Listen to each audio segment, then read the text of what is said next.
Yan mga kababayan, nandito na kami sa malapit sa ospital. So mamaya po ay ano na namin, itatago na namin yung mga camera kasi bawal po ang camera sa loob ng ospital. So tay, samahan mo po ulit si nanay ha, paloob no.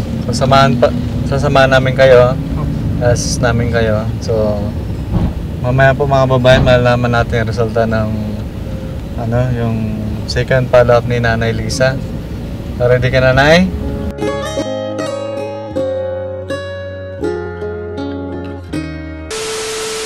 Yun po mga kababayan for today's vlog. So, sasamahan natin ang family ni Ate Lisa. Ito yung second check-up niya on behalf of Daddy Frankie. Si Daddy Frankie po ay nasa Manila, so inayos niya yung kanyang negosyo. So kami na makasama niya po ang mag-aasikaso kay Ate Lisa ngayong araw. Ito yung second check-up ni Ate Lisa sa kanyang gamutan. So bago ang lahat, kakain muna family ni Ate Lisa. So Tay, lead the prayer bago ang lahat para pasalamatan na.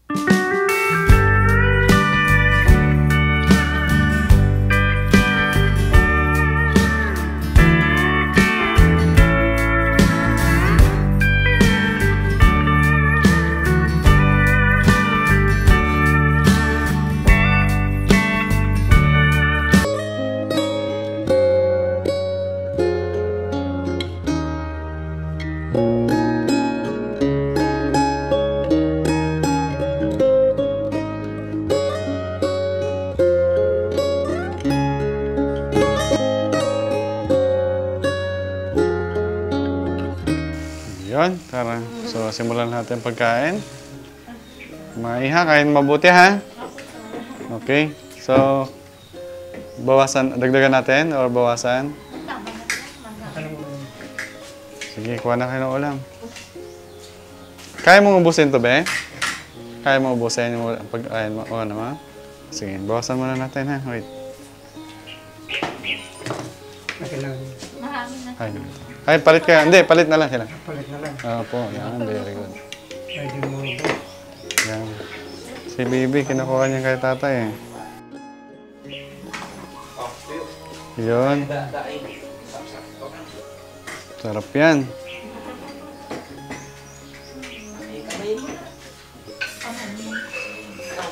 Kamay mo na.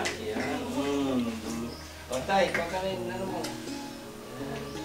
Kamay mo na. Thank you, Boss JB.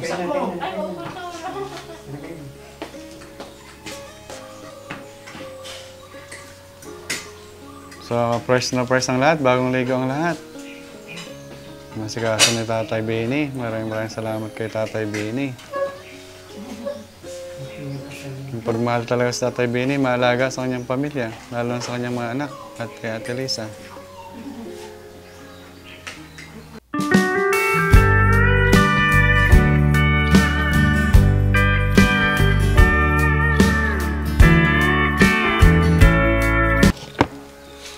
Kain lang.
binibigay nilang tulong sa amin.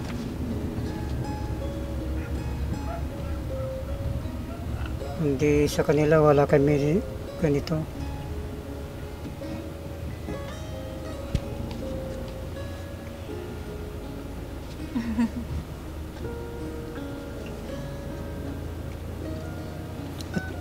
Maraming pong salamat po sa binibigay niyong tulong. Ayun, thank you po Tatay Benny. So, ayun mga kababayan. So, bago po namin dalhin sa paggamutan si Nanay Lisa, idodrop namin yung mga anak niya sa bahay nila po. So, hindi na namin makasama yung mga anak niya kasi may kalayuan po yung biyahe. Mahilo yung mga anak niya po, no? So, iwanan natin sila doon sa lula nila. Opo, sir. So, antabayan niyo po hanggang mamaya ang anong mangyayari, anong resulta ng check-up ni Nanay Lisa. Ito yung second check-up. So, maraming salamat po mga babayan. Yan mga babayan, nandito na tayo sa harap ng bahay Sige, ni sir. Salamat, sir. Tatay Benny at Ate Lisa. So, ibaba muna namin ang mga anak niya dito sa bahay nila kasi Opo, sir. Salamat, kailangan sir. po ang may hatid si Ate Lisa sa pagamutan. So, para hindi mapagod yung mga anak niya po. Para sa safety nila. Opo, sir. Ay, bababa na namin itong dalawang dalagita. Bababa na natin po sila, Mami. Oo. Ha, okay lang po. Opo, sir. Para Punta muna tayo pagamutan. punta tayo ng check-up niyo po, ano?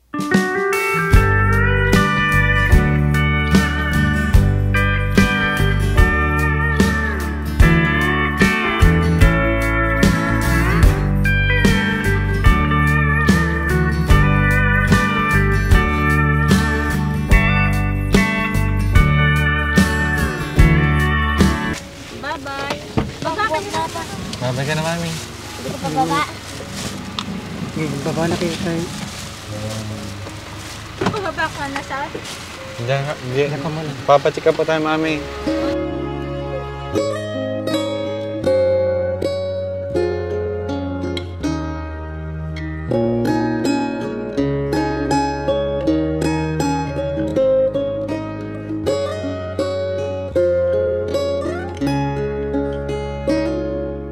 Bet, bye-bye, mami.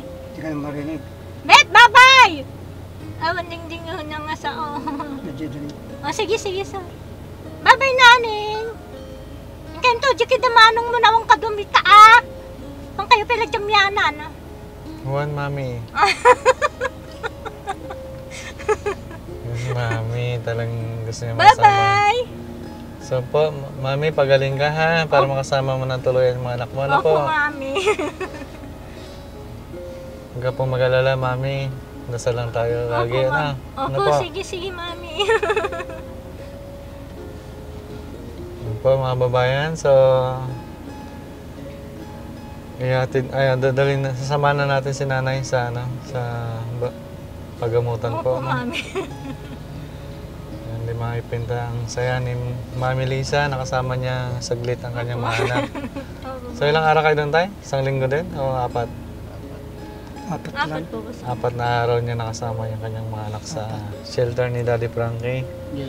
Wala dito sa... So, sama natin sa ating panalangin mga kababayan na tuluyan gumaling po si Mami Lisa. Sige, wala. Okay. So, yun. So, didiretso na po kami sa pagamutan. Opo, sir. So, ngayon po, si Daddy Frankie po ay nasa Manila. So, may inaayos po siya sa kanyang negosyo po. Kaya hindi po namin siya kasama. Pero, sabi po ni Daddy Frankie na kami po ay mag-ingat sa aming biyahe at sama namin si Ate Lisa. So, sasama natin si Ate Lisa hanggang sa dulo, hanggang sa gumaling po siya. So, abangan po natin ang resulta mamaya ng kanyang check-up. So, samahan niya kami mga babayan.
sa ospital. So, mamaya po ay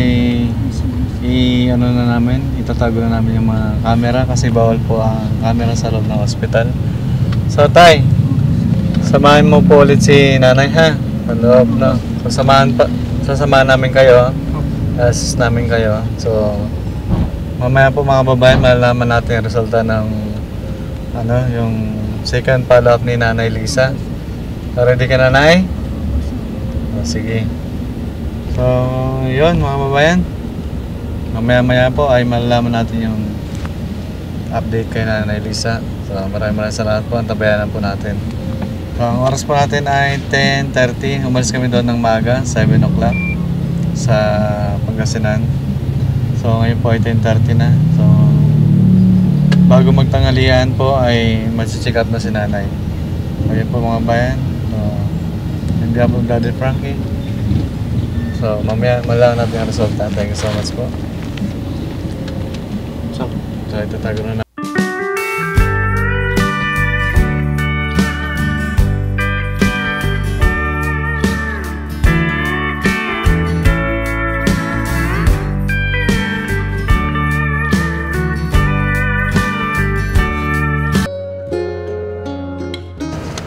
Okay na.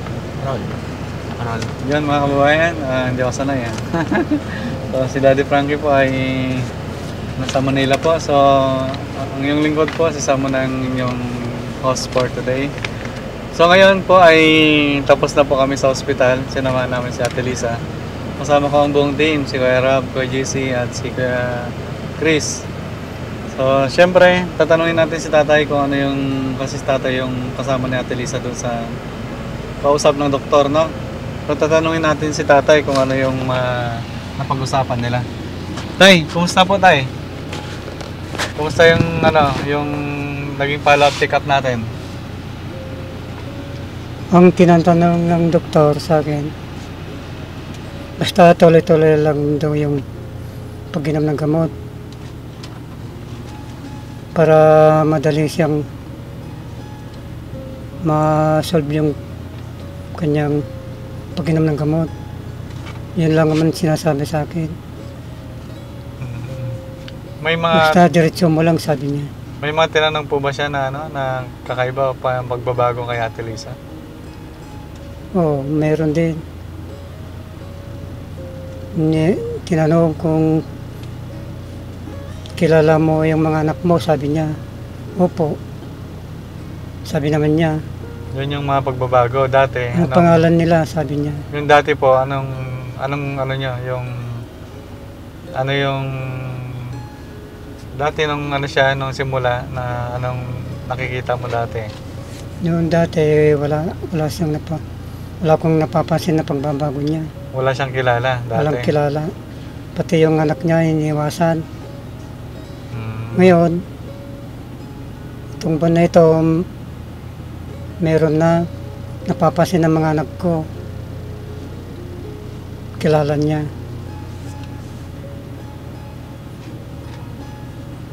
Marami na siyang nagpagbabago. Ano po yung mga nasa inyo tayo? Ano yung mga dapat niyang gawin para yung araw-araw niyang ginagawa? Ano yung mga dapat gawin at bawal? Ano sinabi Bawal sa inyo, daw doktor? siyang magkape araw-araw. Dapat bawal magkape. magkape na lang daw ng kan. Umaga, hapon, tama na yan daw. Huwag Nice. yung magkakape ng kan. Minsan na lang, isang beses na lang. Oo. Pwede naman daw magkape, basta minsan lang. Oh, sabi naman niya. Okay. Tapos, Bawal yun, sabi niya, yung puro kape. Tapos, pwede rin gatas, no? Oo. Tapos Yun ito, naman sabi niya. ito yung mga sa kanya mga babayan. So, ang resito sa kanyang gamot Mga- is marami to, no? Ano to tayo? Good for ilang to? Good for 3 months, ano? O, pang 3 months na yan. Tapos yung mga may good for 1 month. Ito mga gamot niya. Yan. So, marami siyang gamot, 3 pa rin. Pero Yung itong puti, isa, yung puti pang kudaw pag pag kailangan lang, no? oh, Pag kunwari may mga kakaibang nararamdaman, nararamdaman. kakaibang nakikita. Pag may nakikita na nararamdaman, Kakaiba. yan lang napapakain. Okay. So, So, ayun mga kababayan. So, yung mga laboratory naman niya, so ako yung sumama kanina dito sa laboratory po. Yung mga dugo naman niya, normal din. Sa yung sodium niya, normal naman daw. Medyo mababa lang yung, I think sa, may, siya, yung isa na medyo mababa. Kaya yung vitamins niya, good for 1 month, tuloy-tuloy pa rin yan. Basta sabi niya, tuloy-tuloy lang pag Tuloy-tuloy ginawa. pa rin ang paggamot, ang pag-take ng gamot. Ayan Oo. po. So, Dire-diretso niya lang sabi niya. ang haba ng pag-aantay natin kasi ang daming pasyente. Ano tayo? Ang dami, So, pila-pila. dumating po kami dito ng 10:30. So, napot na kami ng Pila-pilaan dito. alas 4. Dami nakapila. Pasado. So, ayan mga babayan, nagpapasalamat kami sa lahat-lahat ng mga sumusuporta sa Daddy Frankie at syempre kay Daddy Frankie kasi kung wala po ang pagmamahal ni Daddy Frankie sa mga katulad ni Nanay Lisa na nangangailangan. So, sobrang pasalamat namin sa Daddy Frankie at sa lahat ng mga kababayan natin na nasa Luzon, Visayas, Mindanao at sa kababayan natin na nasa ibang bansa.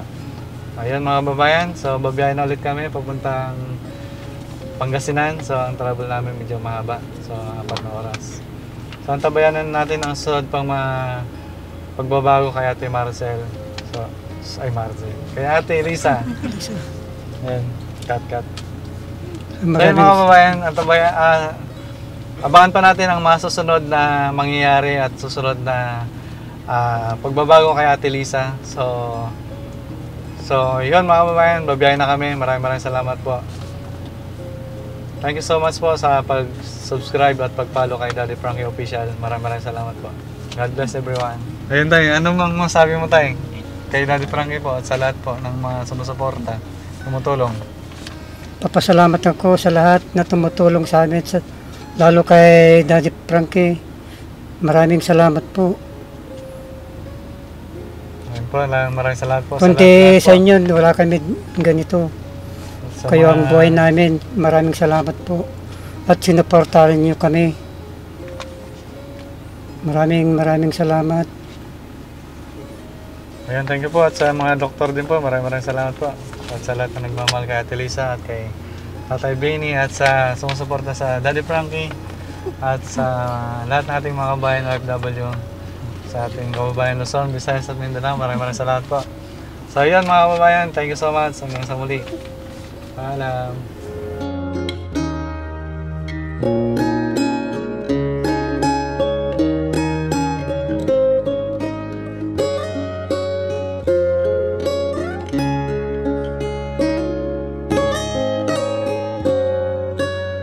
Ayun mga kababayan, ito po yung yung gamot ni Ate Lisa. So ginabi na po kami, ang oras po ay alas 10. So umalis po kami doon sa hospital ay alas 4:30. Ay magpa-5 na, no? Saktong-sakto. So okay. Palinabot kami ng ng 5 oras kasi traffic. Tapos dumaan din kami kumain, pinakain na rin namin sa Ate Lisa. So diretso na siya sa kanyang kwarto kasi inaantok na siya. So ayun po yung yung kaganapan ngayong araw. Maraming salamat po at napa-check up na natin sa Ate Lisa. At yun din po pala dinaan namin yung asawa niya sa bahay niya bago sa Tarlac po, bago kami dumiretso dito. So nagpapasalamat po ang buong team sa lahat-lahat ng sumusuporta sa Daddy Frankie at sa lahat-lahat po ng ating mga kababayan sa ibang bansa. Maraming salamat.